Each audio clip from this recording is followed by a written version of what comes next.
Muy buenas, gente. Bienvenidos a Noche Sombría Relatos. Estoy aquí para ayudarte a relajarte un rato esta noche. Antes de nada, si te gusta este tipo de contenido, deja tu like y suscríbete. Pero solo si de verdad disfrutas lo que hacemos por aquí. Cuéntame en los comentarios desde dónde me estás viendo y qué hora es por allí. Me encanta ver lo lejos que llega esta pequeña comunidad. Ahora sí, apaga las luces, ponte cómodo, pon el ventilador si te gusta ese ruidillo suave de fondo y vamos a empezar la historia de esta noche. Havenwood, Maine, no era el tipo de pueblo que salía en las noticias. Estaba escondido junto a la Ruta 9 como un marcador olvidado en un libro viejo, pequeño, silencioso y tan seco como una hoja amarillenta. Lo más emocionante que ocurría allí era cuando el supermercado cambiaba de horario. Por eso nadie se sorprendió cuando Martha Quinn decidió ofrecerse como voluntaria en la biblioteca pública para organizar el archivo histórico. Era una buena ciudadana, recién divorciada, con 48 años y un verano entero por delante. Quería sentirse útil y, sobre todo, evitar las citas a ciegas y el vino en exceso. El archivo estaba en el sótano, un cuarto bajo, con techo agrietado y olor a polvo, humedad y papel podrido. Las luces fluorescentes zumbaban con ese sonido que recuerda a un insecto atrapado. Marta llevaba 3 semanas allí cuando lo encontró. Era un libro viejo, escondido detrás de un montón de registros parroquiales de los años 20. La tapa, de cuero cuarteado, tenía un título casi borrado, escrito con tinta marrón que parecía sangre seca. Registros de niños. Parroquia de San Lucas. Dentro había nombres, decenas de ellos, todos de niños. Casi ninguno pasaba de los 12 años. La causa de muerte era siempre la misma: consunción, fiebre de invierno, debilidad pulmonar. Palabras antiguas, pensó Marta. Viejas formas de decir tuberculosis, pero la letra cambiaba a mitad de página. Se volvía temblorosa, desordenada, como si quien escribía tuviera prisa o miedo, y entonces vio los dibujos, hechos con crayones torpes y coloridos, rojo, azul, amarillo. Cada hoja tenía uno. En todos aparecía un hombre alto, sin rostro, junto a los niños. Su cabeza tocaba el borde superior de la página. Los brazos eran demasiado largos. La boca, dibujada con un trazo grueso de color rojo, formaba una sonrisa ancha que nunca cambiaba. Marta cerró el libro de golpe y se frotó los brazos. El aire se había enfriado. Al mirar hacia su lista de inventario, algo en el espejo al fondo de la sala llamó su atención. Era un espejo antiguo, de marco dorado, torcido por los años. Durante un segundo creyó ver movimiento en el reflejo. Una figura pequeña, pálida, que se deslizaba detrás de ella. Se dio la vuelta. Nada. Soltó una risita nerviosa. «Vamos, Marta, contrólate», murmuró. Pero su voz sonó rara, lejana, como si hablara bajo el agua. Aquella noche soñó con voces, decenas de ellas, suaves, infantiles, susurrando su nombre una y otra vez: Marta, Marta, Marta. Cuando despertó, tenía la garganta seca y un sabor metálico en la boca, como si hubiese estado respondiéndoles en sueños. Al día siguiente volvió al archivo. No podía evitarlo. La curiosidad siempre había sido su peor defecto. Cuanto más tiempo pasaba revisando los libros, más frío hacía en la sala. Su aliento formaba nubes pequeñas. Los tubos del techo crujían como huesos viejos, y cada vez que levantaba la vista, el espejo mostraba algo distinto. Un rostro nuevo. Primero fue un niño, luego dos, luego muchos más. Algunos sonreían con tristeza, otros solo miraban.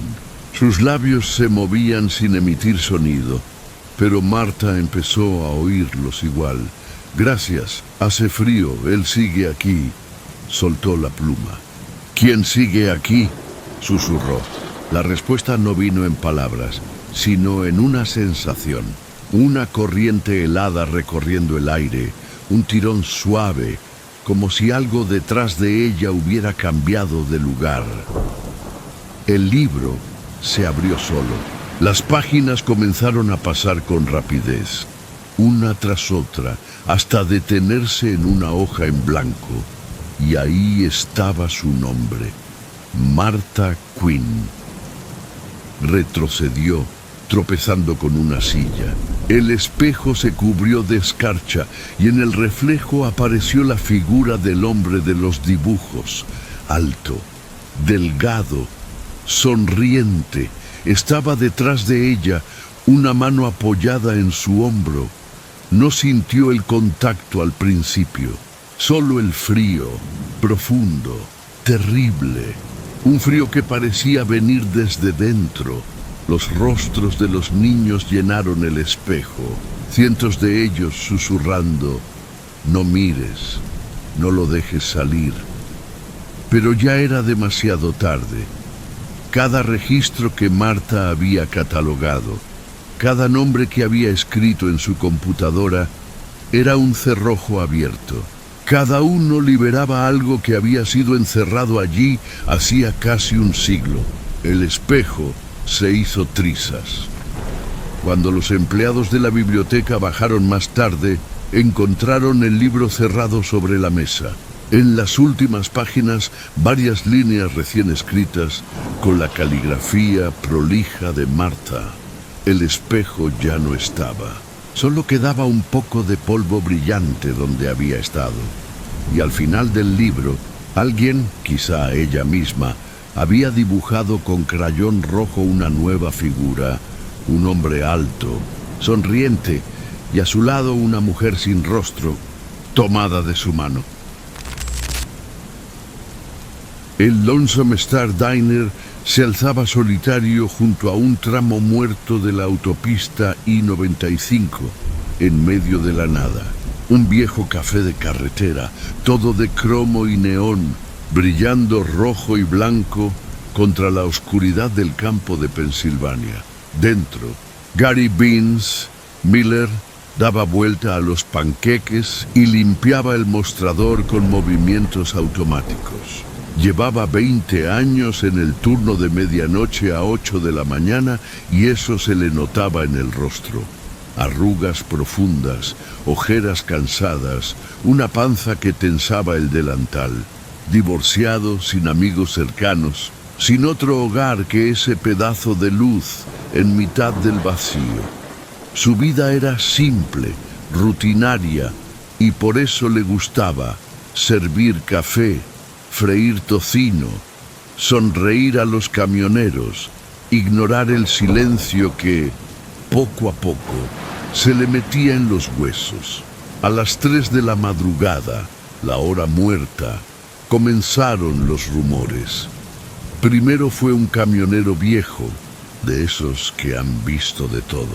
«Oye, Beans», le dijo mientras encendía un cigarrillo, «¿has oído hablar del autoestopista de la autopista? Un tipo pálido, con un traje de los años 50. Muy formal». Gary se rió. «¿Otra historia de fantasmas?» El hombre le devolvió la sonrisa, pero con nerviosismo. «Sí, podría ser. Solo que, cuando intentas recogerlo, desaparece. Así, sin más, como si nunca hubiera estado ahí». Gary se encogió de hombros. Los camioneros siempre contaban cosas raras. En esas carreteras, entre la niebla y el cansancio, cualquier cosa podía parecer un fantasma. Pero al día siguiente, otro mencionó al mismo tipo. Y al siguiente, También, siempre después de las 3. Siempre el mismo hombre, delgado, callado, vestido con una elegancia antigua, con ojos demasiado oscuros. Gary empezó a sentirse incómodo, aunque fingía no darle importancia, hasta que una noche, a las 3:17, la campanilla sobre la puerta sonó. Gary se giró, y ahí estaba, el hombre del traje gris, impecable, como recién salido de una foto vieja. Cabello engominado, rostro pálido, mirada hundida. «Café», dijo, apenas en un susurro, solo eso. Gary, con las manos temblando, sirvió una taza. «¿Con crema o azúcar?». El hombre no contestó. Se sentó en el mostrador, envolviendo la taza con los dedos largos, sin probarla. El aire cambió. El calor de la plancha pareció apagarse, y el frío de fuera se metió en el local como una corriente viva. Gary miró hacia la cafetera para distraerse, y el corazón se le detuvo. El reflejo del hombre no estaba. El cromo mostraba el mostrador, el servilletero, el taburete gastado, pero el asiento del cliente estaba vacío. Parpadeó. Miró otra vez. Nada. El hombre seguía allí, inmóvil. Gary recordó las 2 reglas no escritas del Lonesome Star, las que todo empleado conocía de memoria. El café siempre debe estar caliente. Nunca echas a un cliente, ni siquiera si no es de este mundo. Las horas se arrastraron. El reloj marcó las 5, luego las 6. El hombre seguía igual, con la taza intacta frente a él. A las 7:45, Gary ya no aguantaba más. Tenía los nervios destrozados. «Voy a cerrar un momento», balbuceó con la voz seca.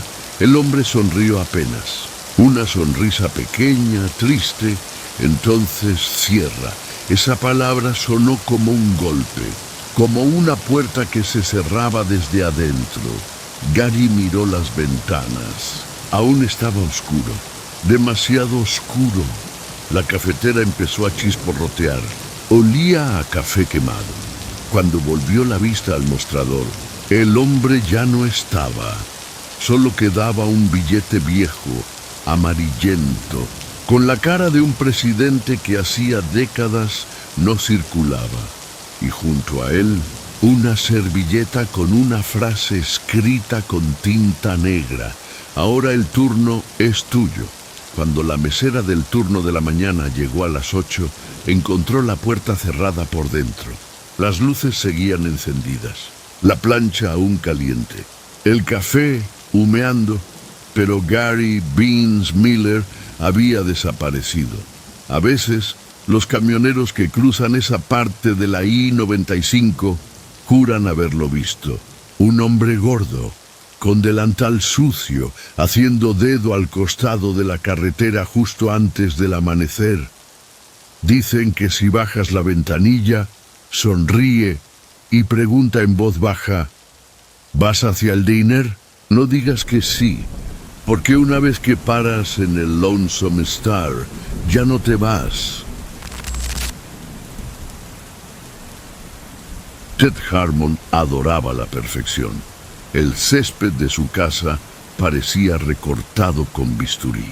Sus autos brillaban tanto que reflejaban el cielo como espejos nuevos. Y su enorme casa, 5 habitaciones, 3 baños y medio, era su trofeo, su forma de demostrar que había llegado lejos. O eso quería creer, a veces, a las 3 de la madrugada, mientras miraba el techo liso del dormitorio. Se preguntaba cuánto tiempo podría mantener aquella ilusión. En el trabajo las cosas ya no eran seguras. Claire, su esposa, bebía vino blanco a mediodía, y su hijo de 5 años, Timmy, hablaba solo con una voz que no parecía la suya. Todo empezó a quebrarse un sábado, en el garaje. Ted Buscaba un cable de extensión entre cajas cuando lo vio. Estaba en el altillo, cubierto de polvo, detrás de los adornos de Navidad y los viejos anuarios universitarios de Claire. Un triciclo, pequeño, rojo antiguo, la pintura descascarada, el metal oxidado y una de las empuñaduras colgando por un hilo. ¿Qué demonios?, murmuró Ted. La casa era nueva, construida hacía menos de 6 años. Todo lo que tenían provenía de IKEA, Amazon o Home Depot. Nada de eso podía estar ahí arriba. Lo bajó y lo mostró en la cocina. «Mira lo que encontré». Claire apenas levantó la vista del teléfono. Pero Timmy se quedó mirándolo, con los ojos muy abiertos. «Es mío», dijo el niño en voz baja. Ted frunció el ceño. «No, campeón, lo acabo de encontrar. Tal vez lo dejaron los constructores o...» «Es mío», repitió Timmy más firme. Billy dijo que podía tenerlo. «¿Billy? ¿Quién es Billy?» Timmy sonrió. No respondió. Para el lunes, el triciclo ya era parte del paisaje del vecindario. Timmy lo montaba en el camino de entrada durante horas, girando en círculos hasta que el sol se escondía. Ted lo llamaba a gritos, pero el niño no se detenía. Cuando por fin lo obligó a bajarse, vio las ampollas abiertas en sus manos, rojas y brillantes. «¡Dios, Timmy! Mira tus manos». El niño se estremeció. «Billy no quiere que me baje». Ted se congeló. «Timmy, ¿quién es Billy?» El niño alzó la vista como si escuchara algo que venía del techo. «Vivía aquí», dijo con una voz más fría, más grave. «Antes de las casas, antes de que aplanaran la colina». Ted sintió un escalofrío. «Aquí no había nada, Timmy, solo árboles». El niño negó con la cabeza. Había una casa blanca, la de Billy. Su papá tenía un tractor, pero se cayó encima. Lo aplastó. Claire desde la puerta lo miraba pálida. «Ted, déjalo», susurró. Pero Ted no podía. Esa noche, cuando todos dormían, bajó al garaje con la linterna del teléfono. El triciclo seguía ahí, quieto, hasta que la rueda delantera giró sola. Un chirrido leve, seco. Ted retrocedió. Se dijo que era el metal dilatándose por el calor. Pero al irse juró escuchar una risa de niño, diminuta, saliendo desde dentro de los radios de la rueda. Los días siguientes fueron peores. A veces Timmy hablaba con otra voz. Durante el desayuno, entre cucharadas de cereal decía cosas como: «No debieron enterrarlo ahí, una tarde». Ted trató de quitarle el triciclo. El niño gritó, un grito animal, tan agudo que las luces parpadearon. La rueda delantera giró sola, tan rápido que se volvió una mancha. Cuando se detuvo, había huellas en el polvo del manubrio. Huellas grandes. De adulto, Ted empezó a buscar información. Mapas antiguos, archivos locales, y lo encontró. Una nota amarillenta en un periódico de 1958. Muere niño local, William Billy Kearns, de 6 años, aplastado por un tractor. La casa de la familia fue demolida meses después. En la foto, el pequeño Billy sonreía. Sostenía los manubrios de un triciclo rojo. La última noche cayó una tormenta. El garaje estaba cerrado con llave, pero Timmy estaba adentro. Cuando Ted y Claire forzaron la puerta, el candado seguía puesto. ¿Se había abierto? Desde dentro, el trueno iluminó la escena. Timmy estaba sobre el triciclo, inmóvil, la cabeza agachada. «Billy dice que ya es hora», dijo con esa voz muerta. «Timmy, bájate de ahí», gritó Ted y corrió hacia él. Tocó el manubrio y soltó un alarido. El metal estaba tan caliente que le quemó la piel. Papá, susurró el niño. Pero la voz no era la suya. Era más vieja, más triste, más furiosa. ¿Por qué me enterraron aquí? El suelo del garaje comenzó a oscurecerse como si algo líquido se filtrara desde abajo. Un olor a óxido y carne podrida llenó el aire. Claire gritó. Ted comprendió lo que debía hacer. Destruirlo, aunque eso significara liberar lo que había dentro o dejarlo, y perder a su hijo. El relámpago iluminó su mano levantando el martillo, y la última voz que escuchó, antes de que todo se apagara, fue la de Billy. Fría, triunfante. Ya es demasiado tarde. Señor Harmon, a la mañana siguiente, los vecinos vieron el garaje abierto. En el suelo, una marca circular, negra, como quemada. El triciclo ya no estaba, tampoco Timmy. Pero dicen que si pasas de noche por la calle de los Harmon y apagas el motor, puedes escuchar el leve chirrido de una rueda girando en la oscuridad y, si prestas mucha atención, una voz infantil que susurra, ¿quieres dar una vuelta?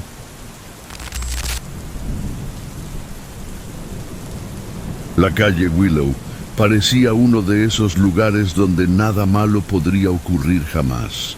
Los jardines estaban siempre recortados, los buzones relucían al sol y hasta los cubos de basura olían ligeramente a lavanda. Los vecinos se saludaban al pasar con sonrisas corteses y gestos medidos.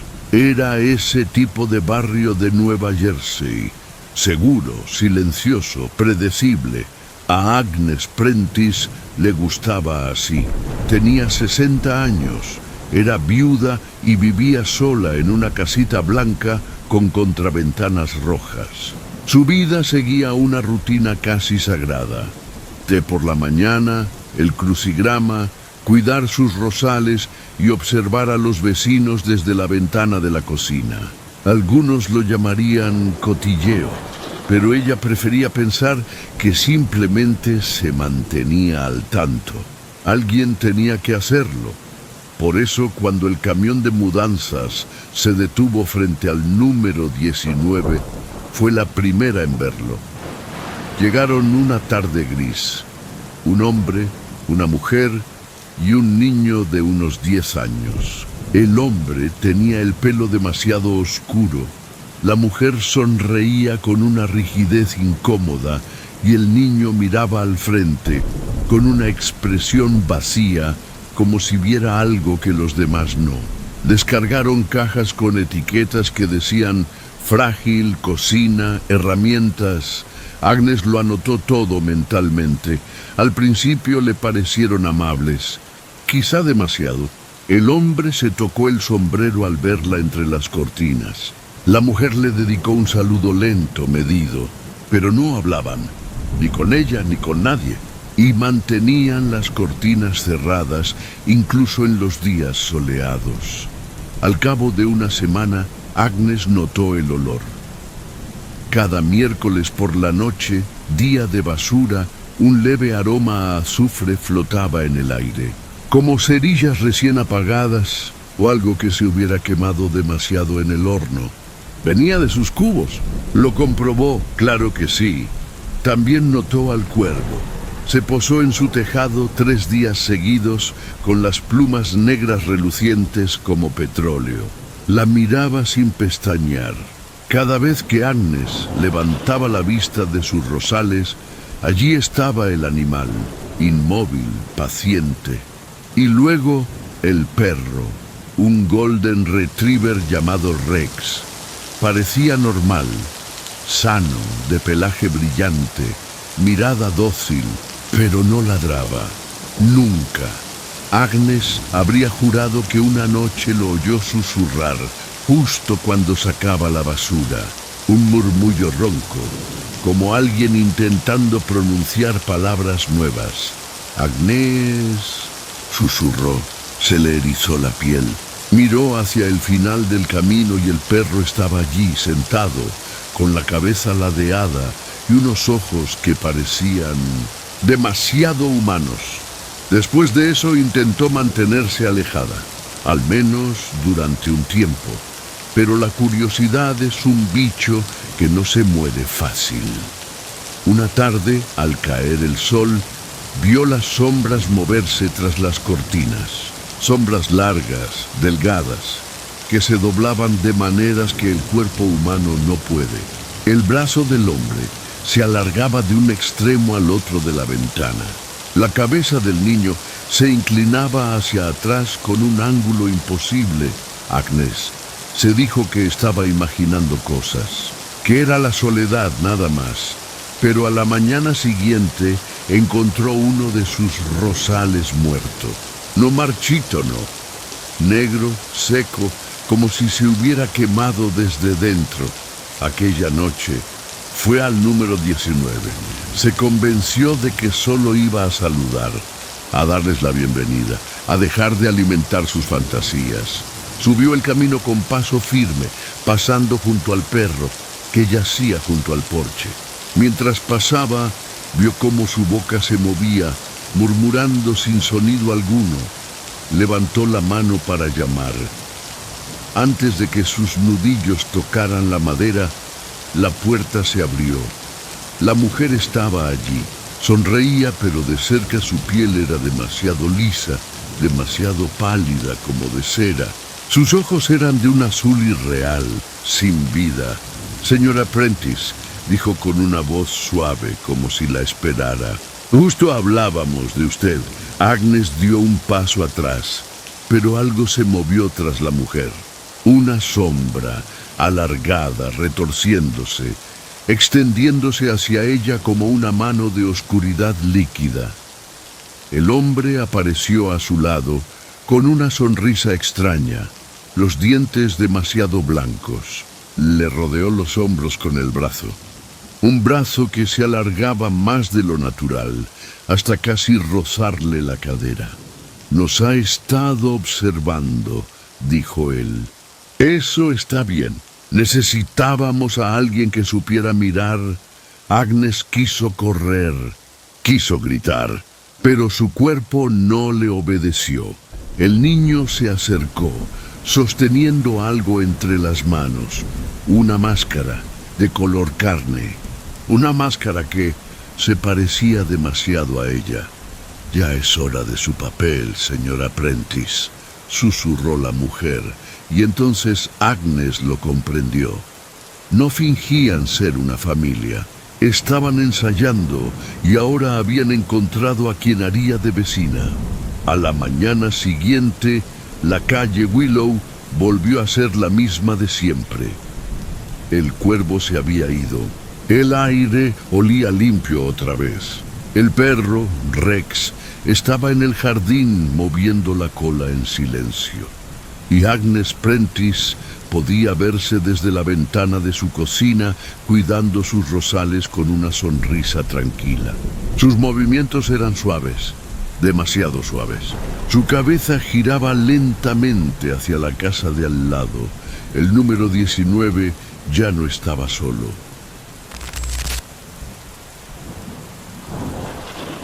El gimnasio Iron Temple estaba al borde del pueblo, entre un lavadero de coches abandonado y un taller de neumáticos usados. Las ventanas siempre estaban empañadas de sudor. El aire olía a batidos de proteínas, desodorante barato y miedo viejo. Al entrenador Rick Barnes le gustaba así.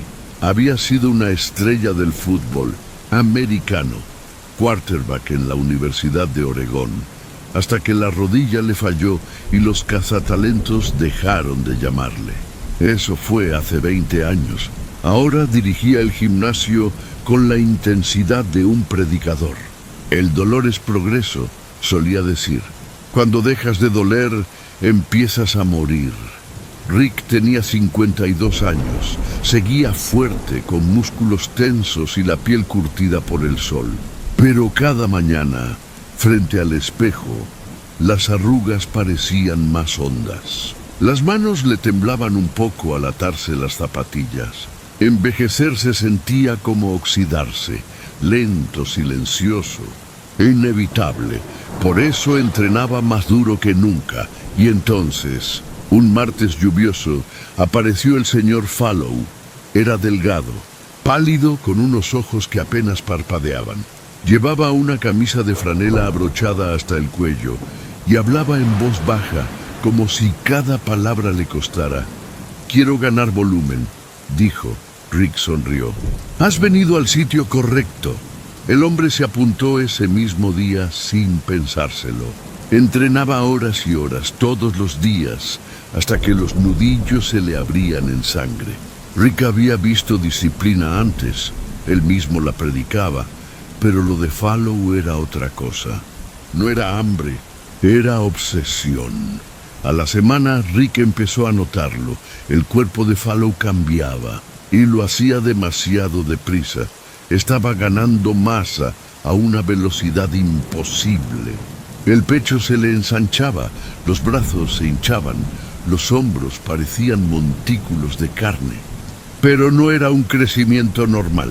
Los músculos se veían irregulares, abultados, con zonas extrañas, casi deformes, como si algo debajo de la piel empujara hacia afuera. Cuando hacía press de banca, Rick podía ver líneas blancas moviéndose bajo la piel. No tendones, no venas, sino crestas pálidas que se contraían y crujían una noche. Después del cierre, Rick lo encontró todavía en la jaula de sentadillas. Fallow sudaba a chorros. La respiración era áspera, húmeda. Dijo Rick, el gimnasio está cerrado. Fallow giró la cabeza y algo en su cuello crujió. Un chasquido seco, como ramas al romperse. «No puedo parar todavía», susurró. «Ya casi está terminado». Rick sintió un escalofrío. «¿Qué está terminado?» Fallow sonrió. Tenía los dientes demasiado blancos. El segundo se levantó la camiseta. Rick retrocedió un paso, el estómago revuelto. Debajo de la piel de Fallow algo se movía. No eran músculos, eran huesos. Huesos nuevos, blancos, afilados, empujando desde dentro. Doble hilera de costillas, una segunda columna curvándose bajo la espalda. El pecho parecía ondular, como si 1000 gusanos excavasen por dentro. «Dios mío», murmuró Rick. «¿Qué te has hecho?» Fallow le miró, aún sonriendo. «No es lo que he hecho, es lo que he comprado». Le habló del terreno, una parcela en el bosque al oeste del pueblo. «Barata olvidada». Dijo que al excavar encontró cimientos viejos y huesos. «Creo que quería un nuevo cuerpo», dijo. «Así que me eligió a mí». Al día siguiente Fallow no apareció. Rick no podía quitárselo de la cabeza. Aquellas líneas blancas bajo la piel. Se pasó la tarde pensando en ello, hasta que decidió conducir hasta su casa. Era de noche. La casa estaba a oscuras, la puerta sin cerrar. El olor lo golpeó primero, una mezcla de podredumbre y lejía. Luego vio el garaje. Lo había convertido en un gimnasio improvisado, cubierto de óxido y manchas oscuras. El banco estaba empapado, y en la esquina estaba Fallow, o lo que quedaba de él. Su cuerpo había crecido de forma grotesca, la piel estirada como plástico. Los huesos se multiplicaban saliendo por debajo de la carne, costillas sobre costillas, un cráneo bajo otro cráneo. Las manos parecían garras de marfil, los ojos abiertos, la boca congelada en una sonrisa que ya no era humana. Rick se quedó helado. Algo bajo el brazo de Fallow se movió, una protuberancia que avanzaba hacia la piel, buscando salida. Retrocedió, pero entonces vio algo escrito en la pared, garabateado con una sustancia oscura y pegajosa. «La estructura necesita un nuevo armazón». Esa noche Rick no durmió. Sentía algo extraño bajo su propia piel, una presión sorda, un pulso que no era el suyo. Las articulaciones le dolían, como si algo quisiera abrirse paso desde dentro. Pensó en su vida, en el gimnasio, en la lucha contra el tiempo. Quizá esto era lo que venía después, el cuerpo superando sus límites, la perfección absoluta, o tal vez el infierno. A la mañana siguiente el Iron Temple volvió a abrir sus puertas. Rick estaba allí, ayudando a un cliente con las pesas. Su sonrisa era tensa, su cuello más grueso, sus ojos brillaban con un tono raro. Bajo la piel algo se movía, una sombra pálida, con la forma de un hueso, y su voz sonaba más profunda, hueca. El dolor es progreso, dijo. En la pared con pintura blanca, un nuevo lema decoraba el gimnasio: construye la estructura. Y en la palma de su mano sostenía la llave número 13. Julia Hayes llevaba 3 días atrapada en el Blue Heron Inn, un motel barato y medio vacío a las afueras de un pueblo turístico que había visto tiempos mejores. El temporal de nieve había cerrado todas las carreteras hacia el lago Michigan, y los pocos huéspedes que quedaban se mantenían en sus habitaciones. Como si temieran algo más que el frío, Julia no era de asustarse fácilmente. Viajaba por trabajo, vendía utensilios de cocina puerta a puerta y había dormido en lugares mucho peores. Pero el Blue Heron tenía algo distinto. Demasiado silencio, demasiada quietud. El tipo de calma que parece esperar a que alguien respire para romperla.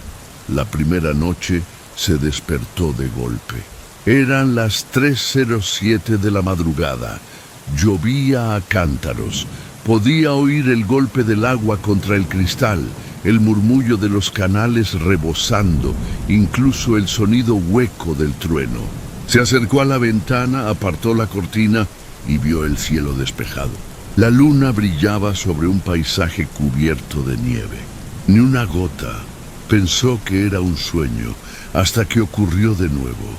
La segunda noche, exactamente a la misma hora, volvió a escuchar la lluvia. Esta vez se levantó más rápido. El reloj digital parpadeaba en rojo, 3:07. El sonido era real, estaba segura. Pero afuera no había tormenta, ni humedad, ni viento. Solo esa quietud muerta del invierno. Por la mañana encontró algo en el suelo. Junto a la cama, una llave, antigua, oxidada, con el número 13 grabado en la chapa. El problema era que el Blue Heron Inn no tenía habitación número 13. Lo había comprobado el primer día. Las puertas iban del 1 al 12. Julia llevó la llave a la recepción, pero el mostrador estaba vacío. El recepcionista, un hombre de mirada huidiza, no apareció en toda la mañana. Y algo dentro de ella, una curiosidad que se mezclaba con miedo, la empujó a seguir buscando. Al final del pasillo, frente a las máquinas expendedoras, había una puerta que siempre había estado cerrada con un cartel que decía «Solo personal». Julia encajó la llave, giró con un chasquido seco y la puerta se abrió. Detrás no había un cuarto de limpieza, sino otra habitación, una que olía a tierra mojada, y llovía dentro. El reloj del viejo televisor marcaba 3:07.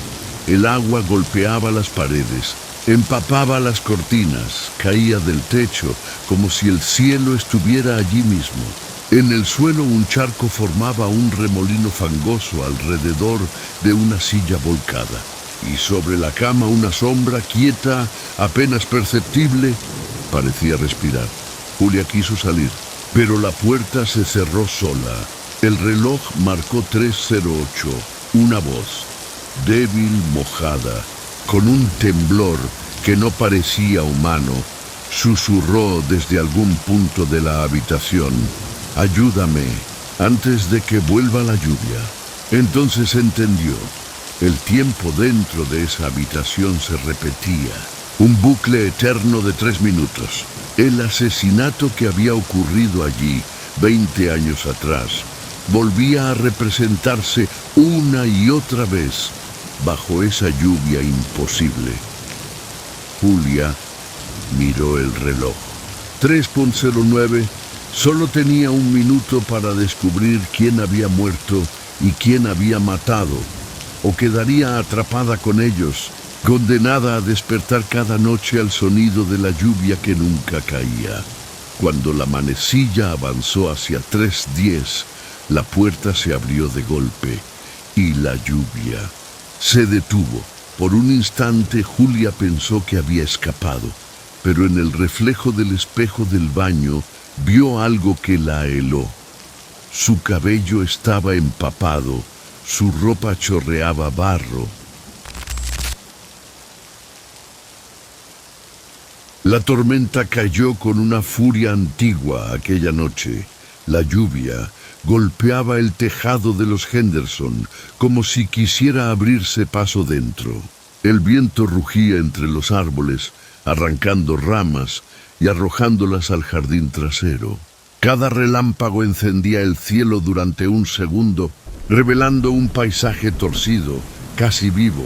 Cuando todo terminó, el aire olía a tierra mojada y a electricidad. A la mañana siguiente, Leo Henderson, de 12 años, salió con sus botas de agua para revisar los daños. Fue entonces cuando lo vio. El viejo pozo estaba detrás de los arbustos de lilas, medio oculto, cubierto de musgo. Su padre lo había sellado hacía más de 20 años. Los agujeros viejos no guardan nada bueno, solía decir, pero la tormenta había movido la tapa. No mucho, apenas un par de centímetros, pero lo suficiente para dejar entrever una oscuridad espesa, profunda, que parecía respirar. Y justo entonces Duke empezó a ladrar. Duke era un perro grande, desaliñado, con una pata mala y un ojo nublado. Siempre olía a alfombra vieja y a sol. No ladraba casi nunca, pero esa mañana estaba fuera de sí.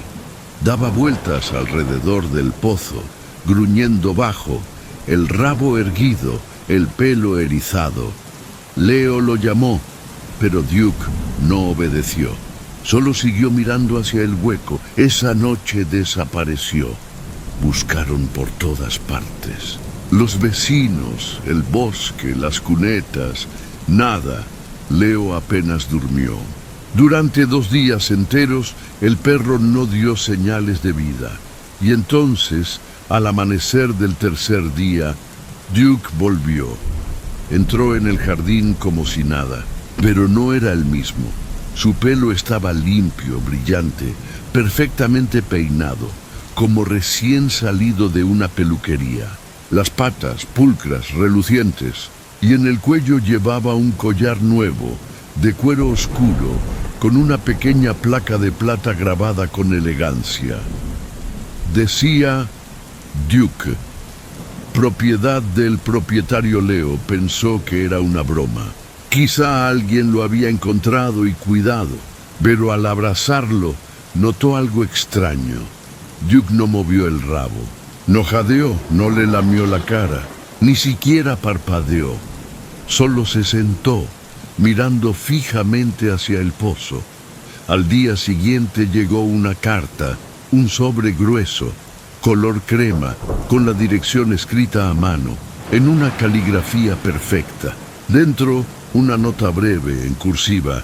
Su Duke ha regresado en excelente estado. Es poco común ver tanta obediencia. Sus modales son impecables. El propietario, la madre de Leo, se rió nerviosa, pensando que algún vecino les gastaba una broma. Pero Leo vio cómo le temblaban las manos al doblar el papel. 2 días después, llegó otra carta. Duke es un compañero ejemplar. Espero que sigan reforzando su buena conducta. Estoy seguro de que recuerda perfectamente dónde acudir cuando se le llama. El propietario.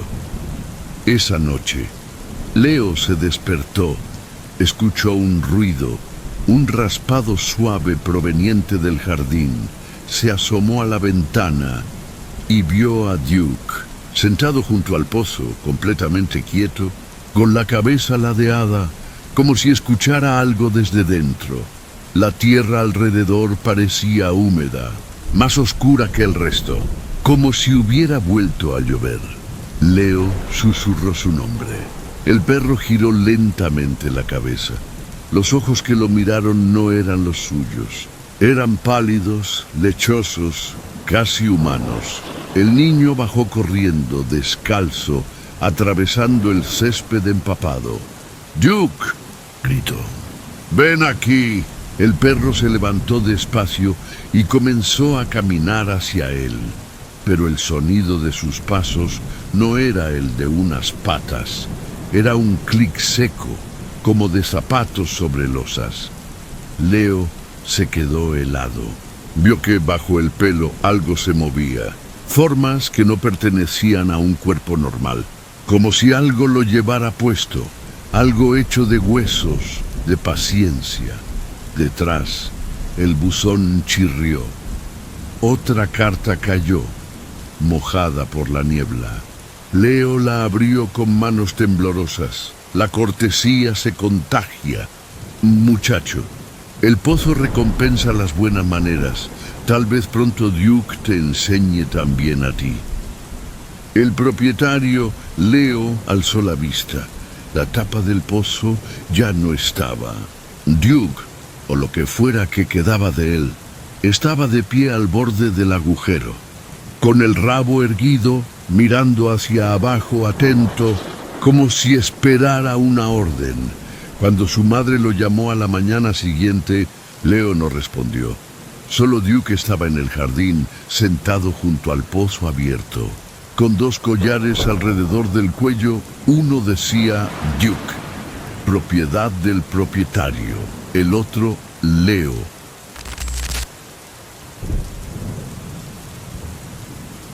Arthur Vance siempre había amado el olor a tinta y papel viejo. Antes ese aroma significaba éxito, admiradores, dinero, orgullo. Ahora solo olía a polvo y abandono. Su despacho, en el ático de su casa en Vermont, era un espacio estrecho, forrado de madera oscura y con un aire húmedo que recordaba al invierno y a los años. Las tablas crujían incluso cuando no había nadie. A veces, Arthur pensaba que la casa respiraba cansada, igual que él. Frente a él descansaba su vieja máquina de escribir Underwood, la misma que lo había hecho famoso en los 70. Las teclas estaban gastadas, la cinta seca desde hacía décadas. No servía para nada, pero Arthur la conservaba como un amuleto, un altar de tiempos mejores. Esa noche, sin embargo, algo cambió. Tenía una idea, el libro final, el que cerraría el círculo, se titularía El borrador final. Trataría de un manuscrito vivo, un texto maldito que se alimentaba de los miedos de su autor, devorando su realidad hasta borrarla. Perfecto. Arthur sonrió con los labios resecos. Tenía las manos frías, pero el corazón le latía con una emoción que no sentía desde hacía años. Se sentó, encendió la lámpara de escritorio y empezó a teclear. Solo que la Underwood no estaba enchufada, ni siquiera funcionaba, y aún así las teclas comenzaron a moverse. Lentamente al principio, luego con ritmo, golpeando el papel con un sonido seco, clac, clac. Clac, Arthur se quedó inmóvil. Las palabras que aparecían en la hoja no eran suyas. El escritor comienza otra vez, aunque ya no controla sus manos. Arrancó el papel y lo tiró a la basura. Tonterías, se dijo. Reflejos de un cerebro cansado. Encendió su portátil y siguió escribiendo allí. Durante horas, la nieve siguió cayendo afuera. La luz temblaba en el techo mientras Arthur describía al protagonista de su historia, un escritor que encontraba un manuscrito que lo poseía, que lo arrastraba al borde de la locura. Cuando levantó la vista, era casi medianoche y entonces lo oyó. Clac, clac, clac. Detrás de él, giró lentamente. La Underwood estaba escribiendo otra vez. Sola, la cinta seca. El mismo sonido. Se acercó. Ya no es tu esposa, Arthur. Es tu editora. Arrancó la hoja con rabia. La arrugó. La arrojó lejos. Al día siguiente, Evelyn, su esposa desde hacía 40 años, preparaba café en la cocina. Tenía la misma sonrisa dulce de siempre, pero los ojos eran distintos, fríos.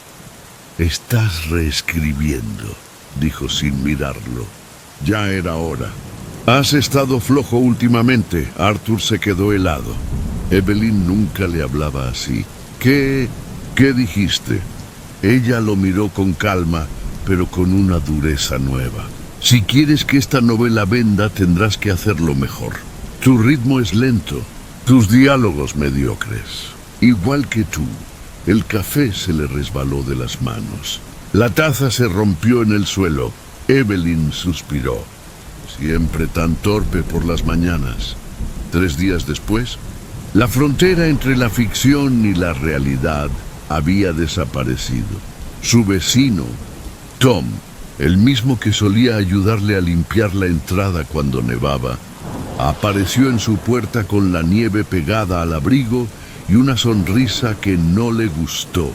«Amé Cosecha de Sangre, Arthur», dijo Tom.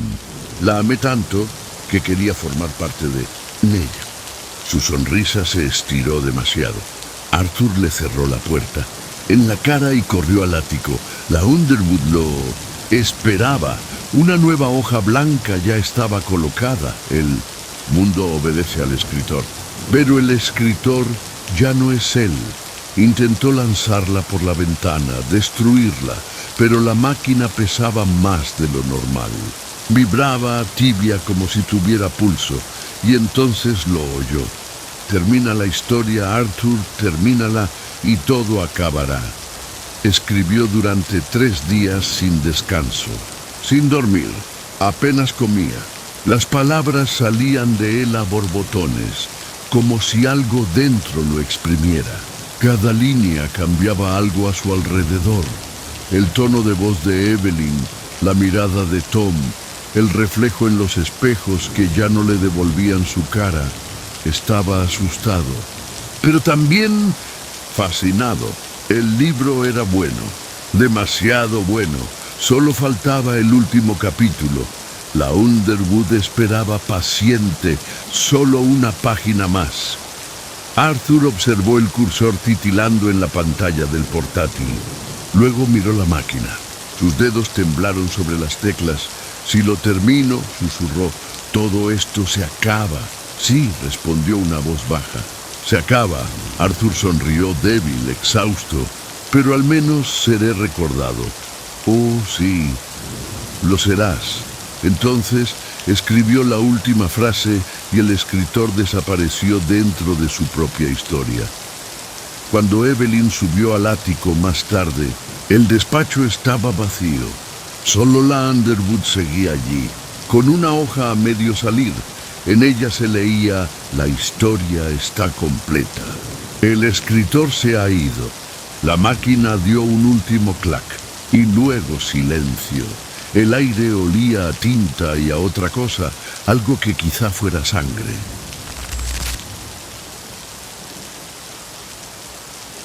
Linda Morris llevaba 16 años trabajando en el turno de noche de la terminal de autobuses de Dayton. Las paredes estaban amarillentas por el humo viejo, el suelo pegajoso en algunos rincones, y las luces de tubo parpadeaban con un zumbido constante, dándole a todos un tono grisáceo, como si fueran cadáveres esperando un autobús que nunca llegaba.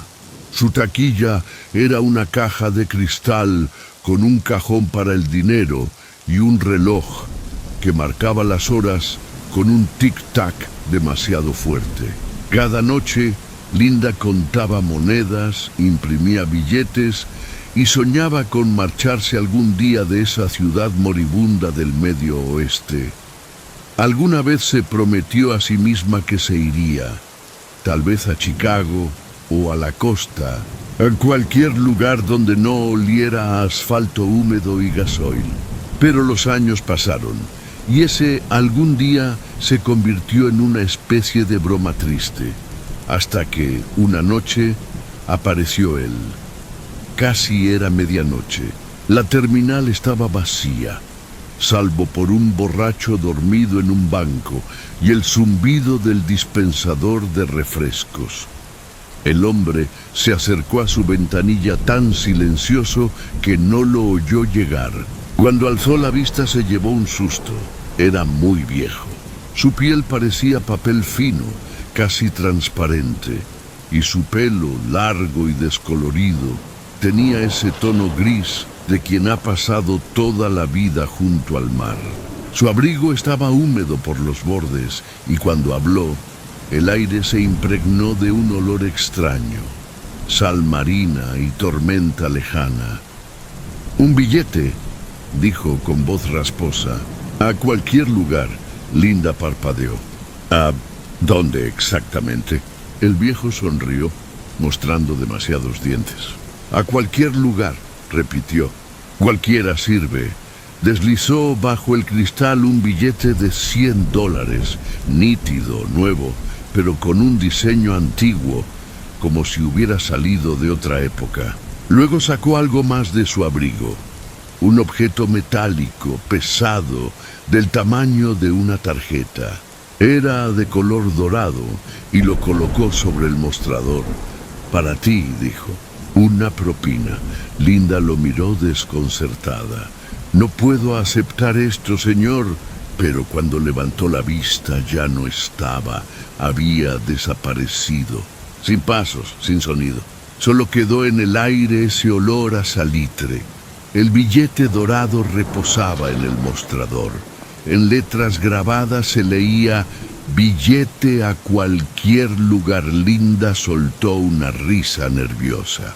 Alguna promoción rara, pensó. Pero al darle la vuelta leyó una inscripción más fina, casi invisible, canjeable por un viaje. Sin regreso, un escalofrío le recorrió la espalda. Aún así, lo guardó en el bolsillo. La noche siguiente, algo cambió. Había tormenta. Los autobuses dejaron de circular temprano. La terminal estaba desierta y el reloj marcaba las 11:59. Linda ya contaba el dinero para cerrar cuando el aire se volvió gélido. Un ruido profundo, como un trueno lejano, hizo vibrar los cristales. Luces se encendieron fuera entre la nieve. Un autobús apareció en la calle, viejo, sin ventanas, la carrocería oxidada. El letrero frontal no mostraba ningún destino. El conductor bajó, sonreía. Una sonrisa ancha, tensa, que no parecía humana. Su piel era pálida como cera y sus ojos eran completamente blancos, sin pupilas. «Buenas noches, señorita», dijo con una voz tranquila, casi amable. «¿Tiene pasajero para cualquier lugar?» Linda se quedó inmóvil. Sintió el billete dorado en su bolsillo, caliente contra su muslo. «¿Esto es una broma?», preguntó intentando sonar firme. El hombre ladeó la cabeza, siempre sonriendo. «No, señora, solo un viaje. La gente pide ir a cualquier sitio y eso es justo lo que ofrecemos». Dentro del autobús, a través del hueco de la puerta, Linda creyó ver figuras sentadas. No se movían, o quizás sí demasiado lentamente. Su corazón empezó a latirle con fuerza. «No puedo», dijo en voz baja. «Tengo trabajo». El conductor asintió, todavía sonriendo. «Claro que sí, contando monedas, vendiendo sueños que nunca serán tuyos». Las palabras le dolieron. el autobús exhaló un silbido como si respirara. Linda miró a su alrededor. La terminal estaba vacía. El borracho se había ido. Las luces del pasillo se habían apagado y el reloj del muro ya no marcaba la hora. El mundo se había detenido. Sacó el billete dorado. Brillaba tenuemente bajo la luz fría, canjeable por un viaje. Sin regreso, tembló y dio un paso hacia adelante. El aire dentro del autobús olía a metal húmedo. El conductor tomó el billete con cuidado, casi con cariño, y lo introdujo en una ranura. La puerta se cerró tras ella con un chasquido. El vehículo arrancó. Por donde deberían ir las ventanas solo había metal, pero a veces destellos de luz cruzaban la superficie, como relámpagos. En cada destello, Linda vio escenas fugaces, una versión joven de sí misma riendo en una carretera, un hombre al que alguna vez amó, un hijo que nunca tuvo, un apartamento frente al mar, luego nada, un mundo donde nunca existió. Gritó. El conductor la miró por el espejo. Sus ojos blancos brillaban débilmente. «Tranquila, señorita», dijo con voz serena. «Esto es cualquier lugar. Ustedes siempre creen que es otra cosa». El autobús se detuvo. La puerta se abrió. Linda bajó sin saber por qué. El aire estaba quieto. La terminal había desaparecido. Las calles, los edificios, todo. Solo quedaba la noche. Cuando se dio vuelta, el autobús ya no estaba. En el suelo algo brillaba. Otro billete dorado, nuevo billete. A cualquier lugar a la mañana siguiente. El encargado del primer turno abrió la terminal. Todo parecía normal, excepto por una cosa. La taquilla de Linda estaba vacía. Su bolso seguía allí. Su abrigo colgaba de la silla. Y sobre el mostrador, donde ella solía contar el cambio, había un único billete dorado. En él se leía, grabado con letras finas, «Próximo pasajero, por favor». Los pinares del sur de Nueva Jersey se extienden durante kilómetros. Un mar interminable de árboles, arena y silencio. Parecen vacíos, pero no lo están. El sheriff Ben Crowley lo sabía mejor que nadie. Su familia llevaba 3 generaciones patrullando esos bosques. Hombres con placa, escopeta y un respeto profundo por las cosas que no se pueden explicar. Ben creía en el diablo de Jersey. Lo había visto una vez, cuando tenía 16 años. Una figura con alas que se deslizaba entre la niebla, arrastrando el aire como si estuviera mojado. Pero esto era distinto. No se trataba de una criatura, era la tierra misma. Todo empezó con los excursionistas. Primero desaparecieron 2 universitarios. Su coche apareció estacionado junto al viejo camino forestal que llevaba al campamento Oak Haven. Un campamento de los Boy Scouts, abandonado hacía décadas, devorado por la maleza y el tiempo. No había sangre, ni señales de lucha. Solo huellas que se internaban en los árboles. Y no volvían. Luego fue un cazador. Después, 2 adolescentes locales que habían ido a probar su valor. 4 personas desaparecidas en menos de un mes. Los perros de búsqueda se negaban a cruzar cierto punto del sendero. Se sentaban en el suelo. Gemían y miraban fijamente entre los pinos, como si allí dentro algo respirara. Ben se quedó una mañana observando el bosque, mascando el extremo de un fósforo con las botas hundidas en la arena húmeda. El viento traía un olor dulzón podrido, mezcla de tierra mojada y carne vieja. Cuando su ayudante le preguntó qué pensaba, Ben respondió: «A estos pinares no les gustan los extraños. Lo dijo en broma. Más o menos. El campamento Oak Haven estaba en medio de la nada. Las cabañas se habían derrumbado. El comedor estaba cubierto de enredaderas y el suelo, alfombrado por agujas de pino, parecía una tumba. Ben caminó por el sendero cubierto de maleza con una linterna en la mano.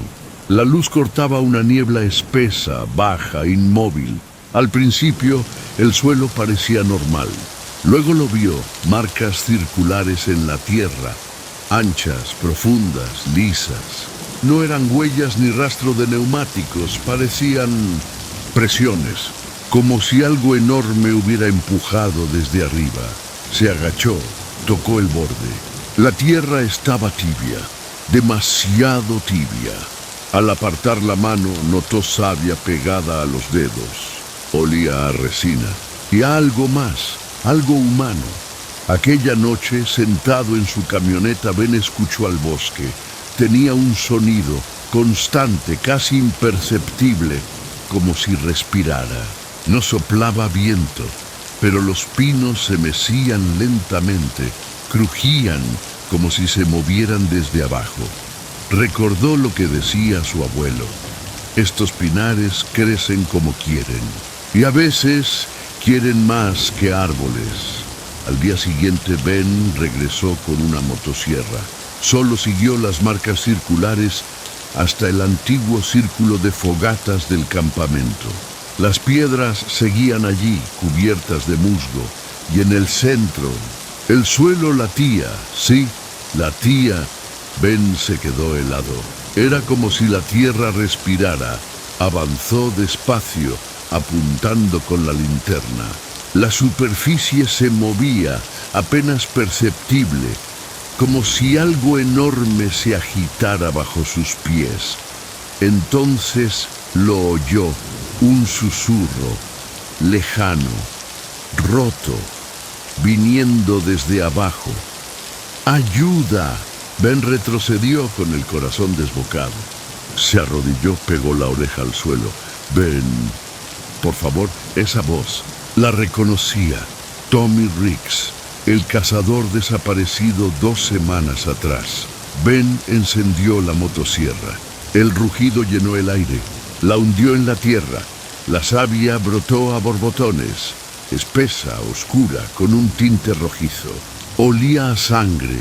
Y la tierra gritó, no figuradamente. Gritó. Voces se elevaron desde el suelo, decenas, quizás cientos, susurrando entre las agujas de pino. ¡Ayúdanos! ¡Nos duele!